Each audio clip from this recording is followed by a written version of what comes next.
तो चलिए आज एक ऐसी कहानी की परतों को खोलते हैं जिसमें चालाकी भी है, धोखा भी और हाँ, सदियों पुराना ज्ञान भी छिपा है।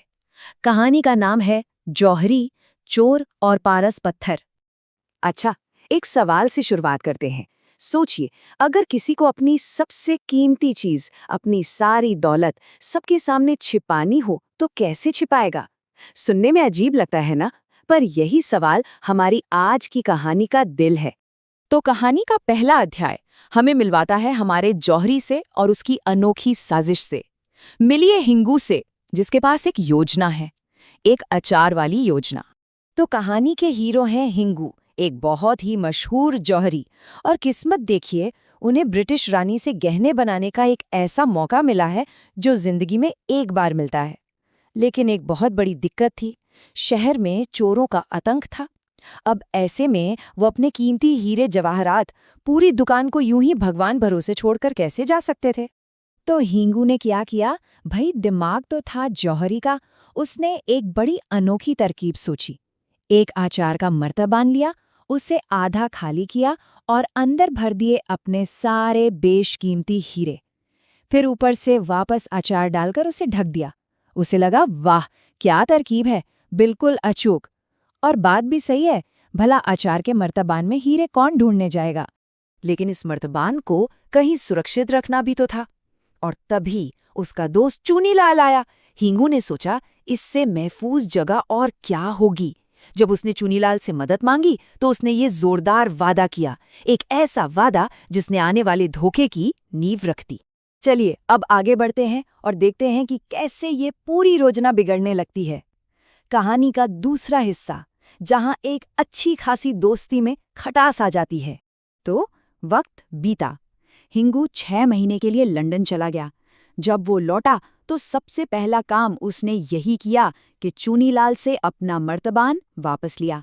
लेकिन जैसे ही वो घर पहुंचा और उसने मर्तबान को पलटा, उसके तो होश ही उड़ गए। अंदर हीरे नहीं थे, सिर्फ अचार था। गुस्से में लाल हिंगू सीधा चूनीलाल के पास पहुंचा, लेकिन चूनीलाल ने बड़ी ही बेरुखी से ये तीखा जवाब दे दिया। उल्टा पूछने लगा, क्या तुम्हारे पास कोई सबूत है? और बस यहीं पर मामला फंस गया। एक के पास आरोप था, दूसरे के पास साफ इनकार।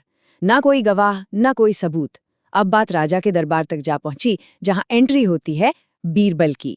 तो अब कहानी अपने सबसे दिलचस्प मोड़ पर आ गई है। तीसरा हिस्सा, बीरबल का न्याय, जहां हम देखेंगे कि कैसे स्वाद का एक मामूली सा टेस्ट सच्चाई को सबके सामने ले आया।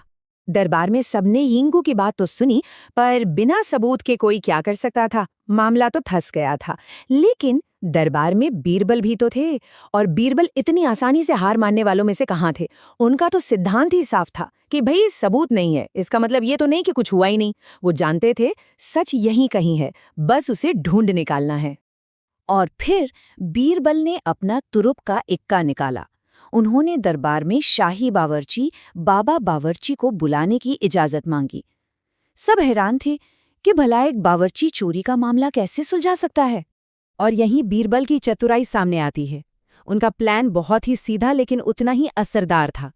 उन्होंने बावर्ची को बस वो अचार चखने को कहा, और बावर्ची ने अपने सालों के तजुर्बे से एक पल में बता दिया कि अरे, ये अचार तो मुश्किल से 1 महीना पुराना है, जबकि हिंगू ने मर्तबान 6 महीने पहले दिया था। बस यहीं पर चोर पकड़ा गया। बस यही वो सबूत था जिसने चूनीलाल के सारे झूठ का पर्दाफाश कर दिया। बादशाह के सामने उसकी चोरी रंगे हाथों पकड़ी गई और उसे सब कुछ कबूल करना पड़ा। उसने मान लिया कि कैसे लालच में आकर उसने हीरे चुराए और फिर पकड़े जाने के डर से पुराना अचार फेंक कर नया भर दिया। अच्छा, कहानी तो यहाँ खत्म हो जाती है, लेकिन असली सबक, असली विश्लेषण अब शुरू होता है। तो चलिए चौथे हिस्से में चलते हैं और चाणक्य के ज्ञान के जरिए इस कहानी के पीछे छिपे फलसफे को समझते हैं। चाणक्य एक बहुत बहुत ही गहरी बात कहते हैं। वो एक सीधे अकड़ कर खड़े पेड़ की तुलना उस इंसान से करते हैं जो सिर्फ अपनी ईमानदारी पर अड़ा रहता है, और झुकने वाले पेड़ की तुलना उससे करते हैं जो हालात के हिसाब से सावधान और लचीला होना भी जानता है। तो इस मिसाल को अगर हम अपनी कहानी से जोड़ें तो हिंगू वो सीधा खड़ा पेड़ था, उसने आंखें बंद करके भरोसा कर लिया। लेकिन चाणक्य के हिसाब से समझदारी झुकने वाले पेड़ की तरह होती है, जो सिर्फ ईमानदार ही नहीं बल्कि सावधान भी होता है।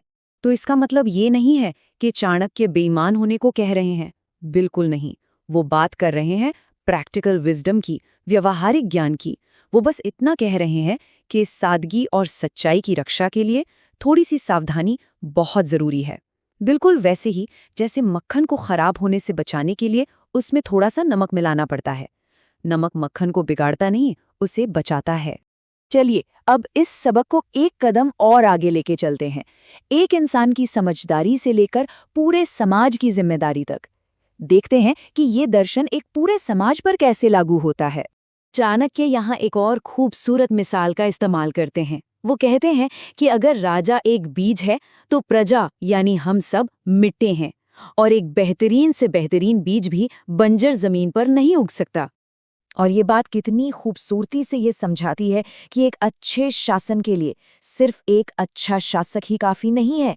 लोगों को भी, हम सभी को भी उस उपजाऊ मिट्टी की तरह जागरूक और जिम्मेदार बनना होगा, जो उस बीज को पनपने का मौका दे। जिम्मेदारी हमेशा दोनों तरफ से होती है। तो आखिर में ये पूरी कहानी, ये पूरा विश्लेषण हमें एक बहुत गहरे सवाल के साथ छोड़ जाता है कि वो कौन सा मौका होता है, वो कौन सी घड़ी होती है जब सिर्फ ईमानदार होना काफ़ी नहीं होता बल्कि बुद्धिमान होना ज़्यादा ज़रूरी हो जाता है। ये एक ऐसा सवाल है जो हिंगू की कहानी और चाणक्य की सदियों पुरानी बुद्धिमत्ता को एक धागे में पिरोता है और हम सबको अपने जीवन में सही संतुलन बनाने के बारे में सोचने पर मजबूर कर देता है।